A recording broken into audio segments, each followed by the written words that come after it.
प्रिय भक्तजनों, तो आइए आज श्रवण कर लेते हैं बृहस्पतिवार व्रत कथा। भारतवर्ष में एक प्रतापी और दानी राजा राज्य करता था। वह नित्य गरीबों और ब्राह्मणों की सहायता करता था, पर यह बात उसकी रानी को अच्छी नहीं लगती थी। वह न ही गरीबों को दान देती, न ही भगवान का पूजन करती थी और राजा को भी दान दक्षिणा देने से मना किया करती थी। एक दिन राजा शिकार खेलने वन को गए हुए थे, तो रानी महल में अकेली थी। उसी समय बृहस्पति देव साधु वेश में राजा के महल में भिक्षा के लिए गए और भिक्षा मांगी। रानी ने भिक्षा देने से इनकार किया और कहा, हे साधु महाराज, मैं तो दान पुण्य से तंग आ गई हूँ। मेरा पति सारा धन लुटाते रहते हैं। मेरी इच्छा है कि हमारा सब धन नष्ट हो जाए, फिर न रहेगा बांस, न बजेगी बांसुरी। साधु ने कहा, देवी तुम तो बड़ी विचित्र हो। धन संतान तो सभी चाहते हैं, पुत्र और लक्ष्मी तो पापी के घर भी होनी चाहिए। यदि तुम्हारे पास अधिक धन है तो भूखों को भोजन दो, प्यासों के लिए प्याऊ बनवाओ, मुसाफिरों के लिए धर्मशालाएं खुलवाओ। जो निर्धन अपनी कुंवारी कन्याओं का विवाह नहीं कर सकते, उनका विवाह करा दो। और ऐसे कई काम हैं जिनके करने से तुम्हारा यश लोक परलोक में फैलेगा। परंतु रानी पर इस उपदेश का कोई प्रभाव न पड़ा। वह बोली, महाराज आप मुझे कुछ न समझाएं। मैं ऐसा धन नहीं चाहती जो मैं हर जगह बांटती फिरूं। साधु ने उत्तर दिया, यदि तुम्हारी ऐसी इच्छा है तो तथास्तु। तुम ऐसा करना कि बृहस्पतिवार को घर लीपकर पीली मिट्टी से अपना सिर धोकर स्नान करना, भट्टी चढ़ाकर कपड़े धोना। ऐसा करने से तुम्हारा सारा धन नष्ट हो जाएगा। इतना कहकर वह साधु महाराज वहां से आलोप हो गए। साधु के अनुसार कई बातों को पूरा करते हुए रानी को अभी केवल 3 बृहस्पतिवार ही बीते थे कि उसकी समस्त धन संपत्ति नष्ट हो गई। भोजन के लिए राजा का परिवार तरसने लगा। तब एक दिन राजा ने रानी से बोला कि हे रानी, तुम यहीं रहो, मैं दूसरे देश को जाता हूँ, क्योंकि यहाँ पर सभी लोग मुझे जानते हैं, इसलिए मैं कोई छोटा कार्य नहीं कर सकता। ऐसा कहकर राजा परदेश चला गया। वहाँ वह जंगल से लकड़ी काट कर लाता और शहर में बेचता। इस तरह वह अपना जीवन व्यतीत करने लगा। इधर राजा के परदेश जाते ही रानी और दासी दुखी रहने लगी। एक बार जब रानी और दासी को 7 दिन तक बिना भोजन के रहना पड़ा, तो रानी ने अपनी दासी से कहा, हे दासी, पास ही के नगर में मेरी बहन रहती है, वह बड़ी धनवान है, तो उसके पास जा और कुछ ले आ, ताकि थोड़ी बहुत गुजर बसर हो जाए। दासी रानी की बहन के पास गई। उस दिन गुरुवार था और रानी की बहन उस समय बृहस्पतिवार व्रत की कथा सुन रही थी। दासी ने रानी की बहन को अपनी रानी का संदेश दिया, लेकिन रानी की बड़ी बहन ने कोई उत्तर नहीं दिया। जब दासी को रानी की बहन से कोई उत्तर नहीं मिला तो वह बहुत दुखी हुई और उसे क्रोध भी आया। दासी ने वापस आकर रानी को सारी बात बता दी। सुनकर रानी ने अपने भाग्य को कोसा। उधर रानी की बहन ने सोचा कि मेरी बहन की दासी आई थी, परंतु मैं उससे कुछ नहीं बोली, इससे वह बहुत दुखी हुई होगी। कथा सुनकर और पूजन समाप्त करके वह अपनी बहन के घर आई और कहने लगी, हे बहन, मैं बृहस्पतिवार का व्रत कर रही थी और उसकी कथा सुन रही थी। तुम्हारी दासी मेरे घर आई, पर जब तक कथा होती है तब तक ना तो उठते हैं और ना ही बोलते हैं, इसलिए मैं कुछ नहीं बोली। कहो, दासी क्यों गई थी? रानी बोली, बहन, तुमसे क्या छिपाऊं, हमारे घर में तो खाने को अनाज तक नहीं है।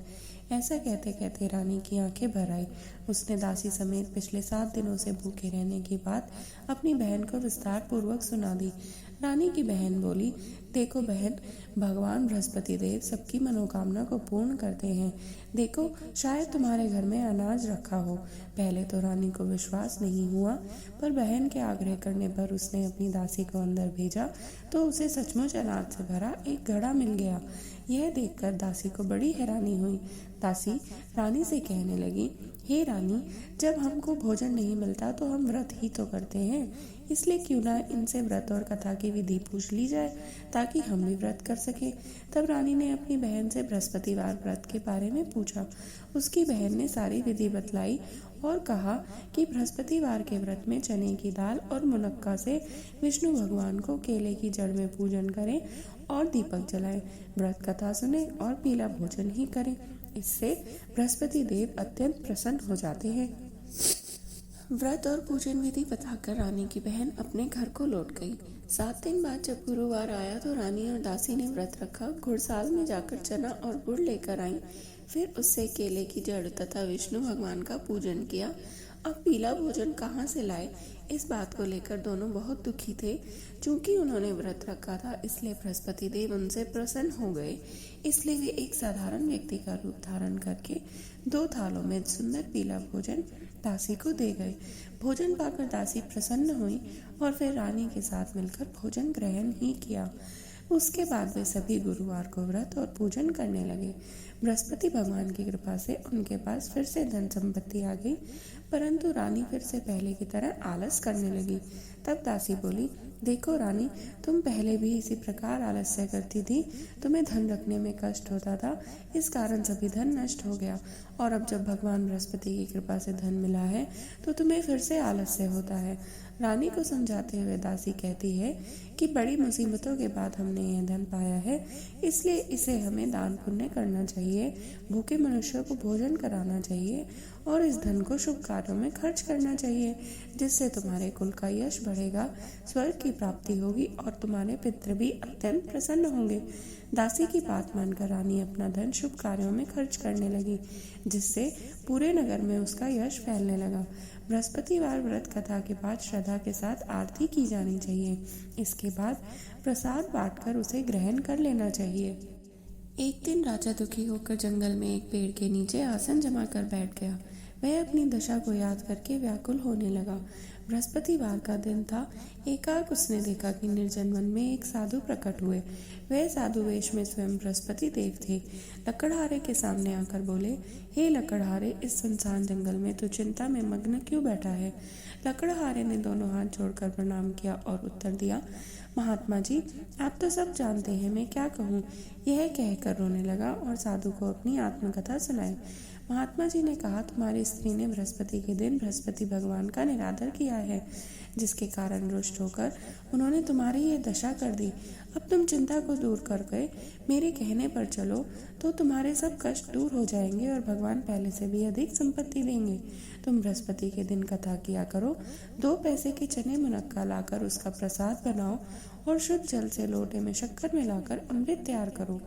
कथा के पश्चात अपने सारे परिवार और सुनने वाले प्रेमियों में अमृत व प्रसाद बांटकर आप भी ग्रहण करो।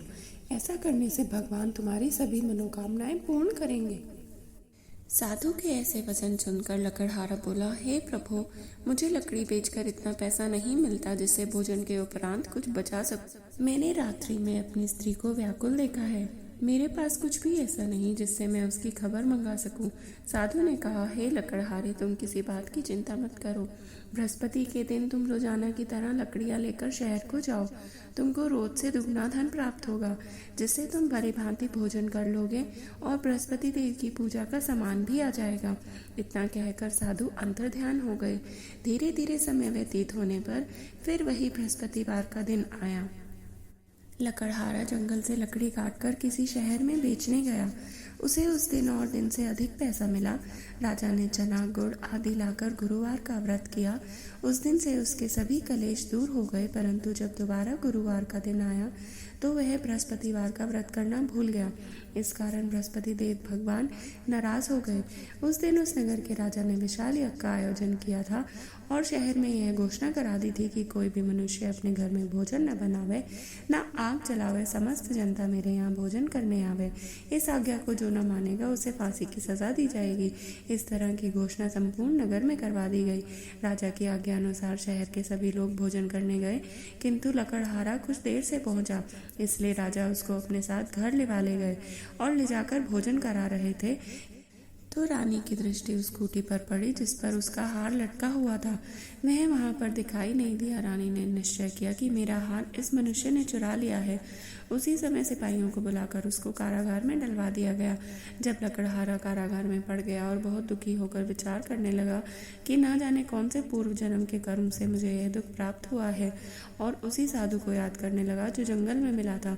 उसी समय तत्काल बृहस्पति देव साधु के रूप में प्रकट हुए और उसकी दशा को देखकर कहने लगे, लगे, अरे मूर्ख, तूने बृहस्पति देव की कथा नहीं करी, इस कारण तुझे दुख प्राप्त हुआ है। अब चिंता मत कर, बृहस्पतिवार के दिन कारागार के दरवाजे पर 4 पैसे पड़े मिलेंगे, उनसे तू बृहस्पति देव की पूजा करना, तेरे सभी कष्ट दूर हो जाएंगे। बृहस्पतिवार के दिन उसे 4 पैसे मिले। लकड़हारे ने कथा कही। उसी रात्रि को बृहस्पति देव ने उस नगर के राजा को स्वप्न में कहा, हे राजा, तुमने जिस आदमी को कारागार में बंद कर दिया है वह निर्दोष है, वह राजा है, उसे छोड़ देना। रानी कहा, और उसी खूंटी पर लटका है, अगर तू ऐसा नहीं करेगा तो मैं तेरे राज्य को नष्ट कर दूंगा। इस तरह रात्रि के स्वप्न को देखकर राजा प्रातःकाल उठा और खूंटी पर हार देखकर लकड़हारे को बुलाकर क्षमा मांगी तथा लकड़हारे को योग्य सुंदर वस्त्र आभूषण देकर विदा किया। बृहस्पति देव की आज्ञा अनुसार लकड़हारा अपने नगर को चल दिया। राजा जब अपने नगर के निकट पहुंचा तो उसे बड़ा आश्चर्य हुआ।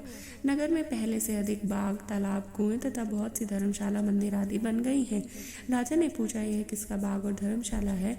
तब नगर के सब लोग कहने लगे, यह सब रानी और बांदी के हैं। तो राजा को आश्चर्य भी हुआ और गुस्सा भी आया। तब रानी ने यह खबर सुनी कि राजा आ रहे हैं तो उन्होंने बांदी से कहा, हे दासी, देख, राजा हमको कितनी बुरी हालत में छोड़ गए थे, हमारी ऐसी हालत देखकर कहीं वे लौट न जाएं, इसलिए तू दरवाजे पर खड़ी हो जा। आज्ञा अनुसार दासी दरवाजे पर खड़ी हो गई। राजा आए तो उन्हें अपने साथ लिवा लाई। तब राजा ने क्रोध करके अपनी रानी से पूछा कि यह धन तुम्हें कैसे प्राप्त हुआ है? तब उन्होंने कहा, हमें यह सब धन बृहस्पति देव के इस व्रत के प्रभाव से प्राप्त हुआ है। राजा ने निश्चय किया कि 7 रोज बाद तो सभी बृहस्पति देव का पूजन करते हैं, परंतु मैं प्रतिदिन में 3 बार कहानी तथा रोज व्रत किया करूंगा। अब हर समय राजा के दुपट्टे में चने की दाल बंधी रहती थी और दिन में 3 बार वह कहानी कहते थे। एक रोज राजा ने विचार किया कि चलो अपनी बहन के यहाँ हो आवे। इस तरह निश्चय करके राजा घोड़े पर सवार हो अपनी बहन के यहाँ को चलने लगे। मार्ग में उसने देखा कि कुछ आदमी एक मुर्दे को लिए जा रहे हैं। उन्हें रोककर राजा कहने लगे, अरे भाइयों, मेरी बृहस्पति देव की कथा सुन लो। वे बोले, हमारा तो आदमी मर गया है, इसको अपनी कथा की पड़ी है। परंतु कुछ आदमी बोले, अच्छा कहो, हम तुम्हारी कथा भी सुन लेंगे। राजा ने दाल निकाली और जब कथा आधी ही हुई थी कि मुर्दा हिलने लग गया और जब कथा समाप्त हुई तो राम राम करके मनुष्य उठकर खड़ा हो गया। आगे मार्ग में उसे एक किसान खेत में हल चलाता हुआ मिला। राजा ने उसे देखा और उससे बोला, अरे भाई, तुम मेरी बृहस्पतिवार की कथा सुन लो। किसान बोला, जब तक मैं तेरी कथा सुनूंगा तब तक 4 हरिया जोत लूंगा, जा अपनी कथा किसी और को सुना। इस तरह राजा आगे चलने लगे। राजा के हटते ही बैल पछाड़कर खार कर गिर गए और किसान के पेट में बड़ी जोर से दर्द होने लगा। उस समय उसकी माँ रोटी लेकर आई और उसने भी जब यह सब देखा तब अपने पुत्र से सब हाल पूछा और बेटे ने सभी हाल कह दिया। तो बुढ़िया दौड़ी दौड़ी उस घुड़सवार के पास गई और उससे बोली कि मैं तेरी कथा सुनूंगा, तू अपनी कथा मेरे खेत पर चलकर ही कहना। राजा ने बुढ़िया के खेत पर जाकर कथा कही, जिसके सुनते ही वह बैल उठ खड़े हुए और किसान के पेट का दर्द भी बंद हो गया। राजा अपनी बहन के घर पहुंचा। बहन ने भाई की खूब मेहमानी की। दूसरे रोज प्रातःकाल राजा जगा तो वह देखने लगा कि सब लोग भोजन कर रहे हैं। राजा ने अपनी बहन से कहा कि ऐसा कोई मनुष्य नहीं है जिसने भोजन ना किया हो और मेरी बृहस्पतिवार की कथा सुन ले। बहन बोली, हे भाई, ये देश ही ऐसा है, पहले यहाँ लोग भोजन करते हैं, बाद में अन्य कोई काम करते हैं। अगर कोई पड़ोस में हो तो देख आओ। वह ऐसा कहकर देखने लगी, परंतु उसे कोई ऐसा व्यक्ति नहीं मिला जिसने भोजन न किया हो। अतः वह एक कुम्हार के पास गई जिसका लड़का बीमार था। उसे मालूम हुआ कि उसने यहाँ 3 रोज से किसी ने भी भोजन नहीं किया है। रानी ने अपने भाई की कथा सुनाने के लिए कुम्हार से कहा और वह तैयार हो गया। राजा ने जाकर बृहस्पतिवार की कथा कही, जिसको सुनकर उसका लड़का ठीक हो गया। अब तो राजा की प्रशंसा होने लगी। एक रोज राजा ने अपनी बहन से कहा कि हे बहन, हम अपने घर को जाएंगे, तुम भी तैयार हो जाओ। रानी की बहन ने अपनी सास से कहा। सास ने कहा, हाँ चली जा, परंतु अपने लड़कों को मत लेकर आना, क्योंकि तेरे भाई के कोई औलाद नहीं है। बहन ने अपने भाई से कहा, हे भाई, मैं तो चलूंगी पर बालक नहीं जाएगा। राजा बोला, जब कोई बालक नहीं जाएगा तब तुम ही क्या करोगी? बड़े दुखी मन से राजा अपने नगर को लौट आया। राजा ने अपनी रानी से कहा, हम निर्वंशी हैं, हमारा मुंह देखने का धर्म नहीं है और कुछ भोजन आदि भी नहीं किया। रानी बोली, हे प्रभु, बृहस्पति देव ने हमें सब कुछ दिया है, वह हमें औलाद भी अवश्य देंगे। उसी रात को बृहस्पति देव ने राजा से स्वप्न में कहा, हे राजा, उठ, सभी सोच त्याग दे, तेरी रानी गर्भ से है। राजा की यह बात सुनकर उसको बड़ी खुशी हुई। 9वें महीने में उसके गर्भ से एक सुंदर पुत्र पैदा हुआ। तब राजा बोला, हे रानी, स्त्री बिना भोजन के रह सकती है पर बिना कहीं नहीं रह सकती। जब मेरी बहन आवे तब उससे तुम कुछ कहना मत। रानी ने सुनकर हाँ कर दिया। तब राजा की बहन ने यह शुभ समाचार सुना तो वह बहुत खुश हुई तथा बधाई लेकर अपने भाई के यहाँ आई। तभी रानी ने कहा, घोड़ा चढ़कर तो नहीं आई, गधा चढ़कर आई। राजा की बहन बोली, भाभी, मैं इस प्रकार न कहती तो तुम्हें औलाद कैसे मिलती। बृहस्पति देव ऐसे ही हैं, जैसे जिसके मन में कामनाएं हैं सबको पूर्ण करते हैं। जो सद्भावना पूर्वक बृहस्पतिवार का व्रत करते हैं एवं कथा पढ़ते हैं अथवा सुनते हैं और दूसरों को सुनाते हैं, बृहस्पति देव उनकी सभी मनोकामना पूर्ण करते हैं। भगवान बृहस्पति देव उसकी सदैव रक्षा करते हैं। संसार में जो मनुष्य सद्भावना से भगवान जी का पूजन व्रत सच्चे हृदय से करते हैं तो उनकी सभी मनोकामनाएं वो पूर्ण करते हैं। जैसी सच्ची भावना से रानी और राजा ने उनकी कथा का गुणगान किया तो उनकी सभी इच्छाएं बृहस्पति देव जी ने पूर्ण की थी। इसलिए इस पूर्ण कथा को सुनने के बाद प्रसाद खाकर ही जाना चाहिए। हृदय से उसका मनन करते हुए जयकारा बोलना चाहिए।